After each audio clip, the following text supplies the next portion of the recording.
Blackwood Forest. Even the name sent shivers down the spines of those who dared speak it. It stood on the edge of civilization, a fortress of gnarled trees and impenetrable shadows. Locals whispered tales of its darkness, of the secrets hidden beneath its ancient canopy. The forest was a place of whispers, they said.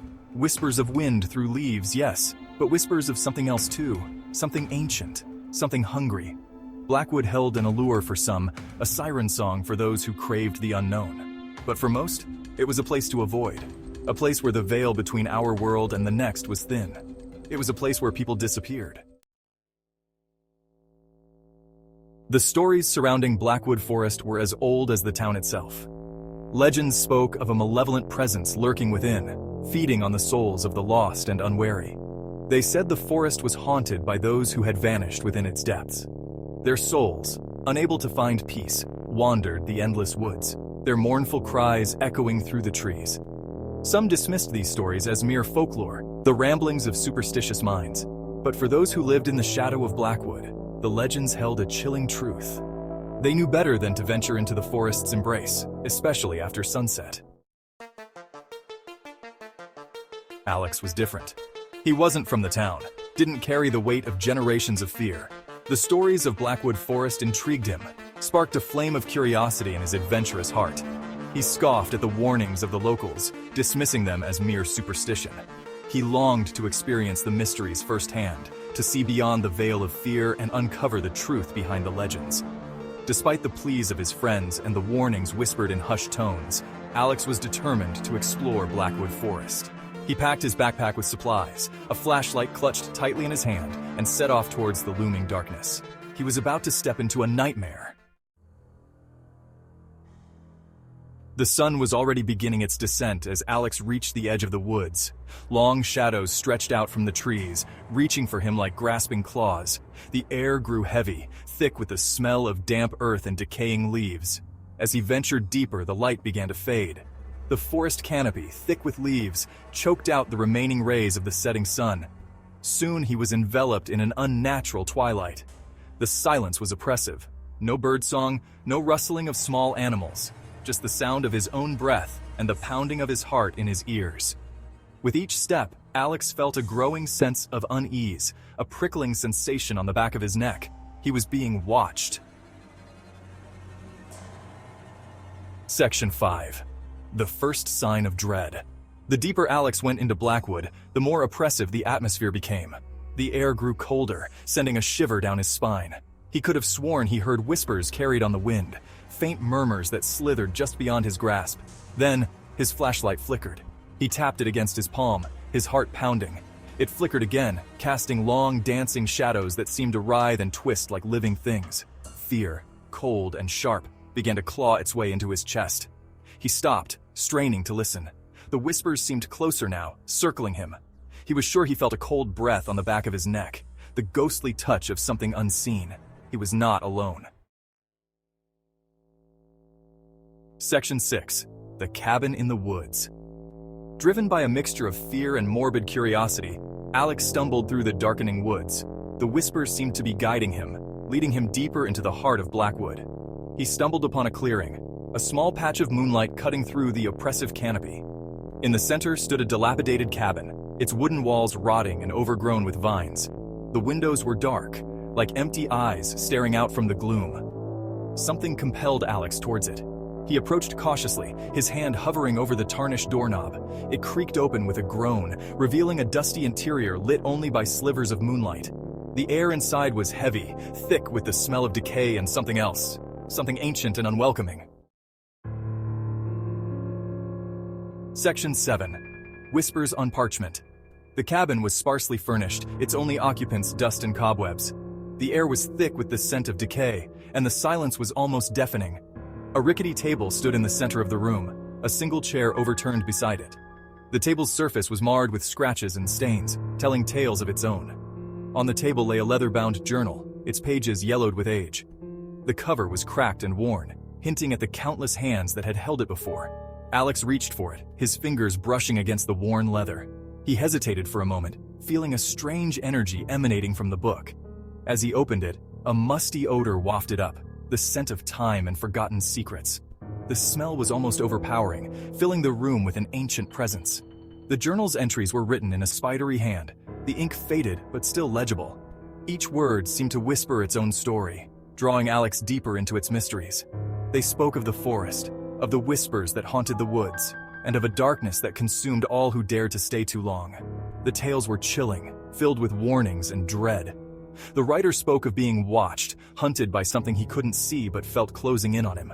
The sense of an unseen presence was palpable, making Alex's heart race. The entries grew increasingly frantic, filled with paranoia and terror. Alex's blood ran cold as he read on, feeling the writer's fear seep into his own bones. Section 8. The Darkness Stirs. As Alex delved deeper into the journal, the cabin seemed to grow colder.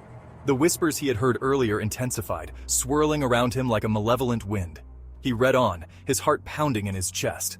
The writer of the journal described being driven to the brink of madness by the relentless haunting. He wrote of seeing shadowy figures lurking at the edge of his vision, of feeling a constant presence even within the supposed safety of his cabin. The final entry ended abruptly, mid-sentence. The writer had vanished without a trace, leaving behind only his chilling account and the heavy silence of the cabin. Alex slammed the journal shut, his breath catching in his throat. He could feel eyes on him, watching his every move. The air crackled with unseen energy. He was no longer alone.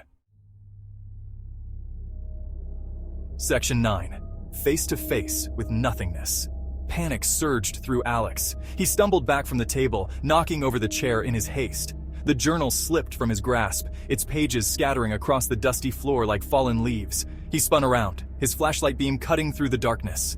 For a moment, he saw it. A figure, tall and skeletal, its edges blurring in and out of existence. It had no face, only a chilling void where its features should have been. The flashlight flickered once, then died, plunging him into absolute darkness. A scream caught in his throat, a strangled gasp of terror. He scrambled back, his hands scraping against the rough wooden floor. He had to get out, had to escape the suffocating darkness of the cabin. The figure moved towards him. Section 10. Hunted. Blindly, Alex stumbled towards the cabin door, his heart pounding against his ribs. He could hear the figure moving behind him, its unseen presence filling the small space, making the air thick with dread. He fumbled for the doorknob, his fingers closing around cold metal. It wouldn't turn. He rattled it frantically, panic rising like bile in his throat. The door seemed to mock his desperation, refusing to budge. Something cold and sharp brushed against his neck. He screamed, a primal sound of pure terror, and threw his weight against the door. The sensation was like icy fingers trailing down his spine, sending shivers through his entire body. It burst open, sending him sprawling onto the forest floor. He didn't waste precious seconds getting to his feet. He scrambled up, his lungs burning, and ran. The forest seemed to close in around him, every shadow a potential threat. He ran through the darkness, the sound of his own ragged breaths and the pounding of his heart deafening in his ears.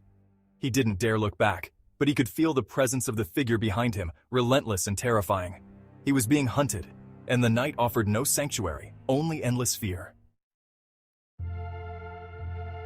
Section 11.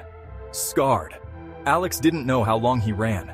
Time seemed to lose all meaning as he stumbled through the darkness, his clothes torn, his body screaming for respite. Every step felt like an eternity, each breath a struggle against the oppressive night. The forest seemed to stretch on forever, a labyrinth of twisted trees and grasping shadows. The whispers followed him, taunting him, urging him onward. They were like ghostly fingers, brushing against his skin, sending shivers down his spine. Finally, just when his legs felt like they would give out, he burst through the tree line. He collapsed onto the soft earth, gasping for breath, his body trembling with exhaustion and terror. The ground beneath him felt like a sanctuary, a brief respite from the nightmare he had just escaped. He had escaped. He lay there for a long time, the cool night air soothing his burning lungs. Slowly, the world came back into focus.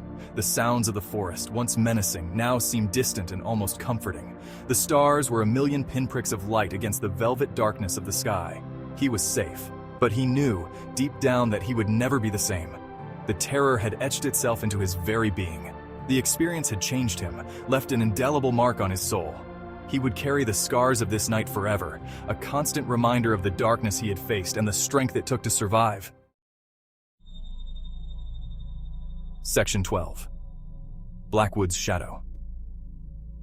Alex left Blackwood Forest that night, his body battered but his spirit broken.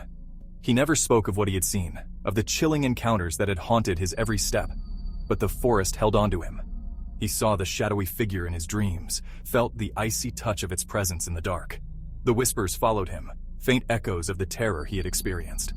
Blackwood Forest remained, a silent sentinel on the edge of town.